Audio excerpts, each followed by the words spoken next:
Hi. അപ്പോൾ നമ്മളിപ്പോൾ ഉള്ളത് നമ്മുടെ ഇരിട്ടിയുടെ സ്വന്തം കാലാങ്കിയിലാണ്. കാലാങ്കി ഹിൽസിൽ പോകുന്ന വഴിയിലാണുള്ളത്. അപ്പോൾ നമ്മൾ ആദ്യമായിട്ട് പോകുന്നത് കാലാങ്കി വാട്ടർഫോൾസിലാണ്.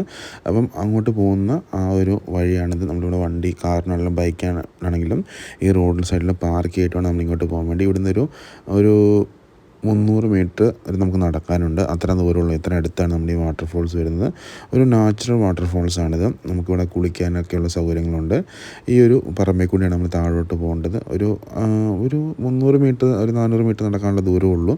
പക്ഷേ ചെറിയൊരു കയറ്റമാണ്, അത്രയേ ഉള്ളൂ നമുക്ക്. അപ്പം നമുക്കിന്ന് കാലാങ്കി വാട്ടർഫോൾസിൻ്റെ വിശേഷങ്ങളിലേക്ക് പോവാം.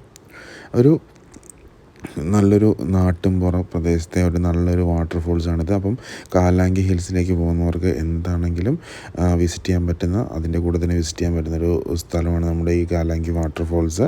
ഇവിടെ വലിയ ഡെവലപ്മെൻറ്റും കാര്യങ്ങളൊന്നും വന്നിട്ടില്ല. അപ്പം നമ്മൾ ഈ ഒരു ചെറിയ വഴി കൂടെ വേണം ഇറങ്ങി പോകാൻ വേണ്ടി. നമുക്ക് അതിൻ്റെ വിശേഷങ്ങളിലേക്ക് കിടക്കാം.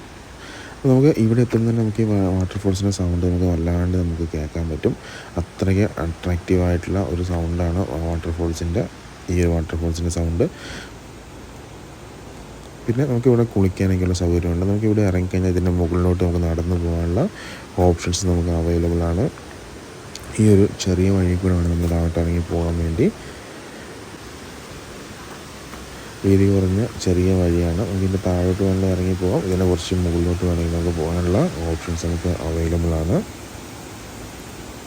അപ്പം ഇവിടെ വരുന്നവരെന്തായാലും ഈ വഴികൾ നടക്കുമ്പോൾ എന്തായാലും ശ്രദ്ധിക്കേണ്ടതാണ്. അപ്പോൾ നമ്മൾ ഈ ഒരു വാട്ടർഫോൾസിലെത്തിയിട്ടുണ്ട്. ഇതാണ് ഈ കാലാങ്കി വാട്ടർഫോൾസ്.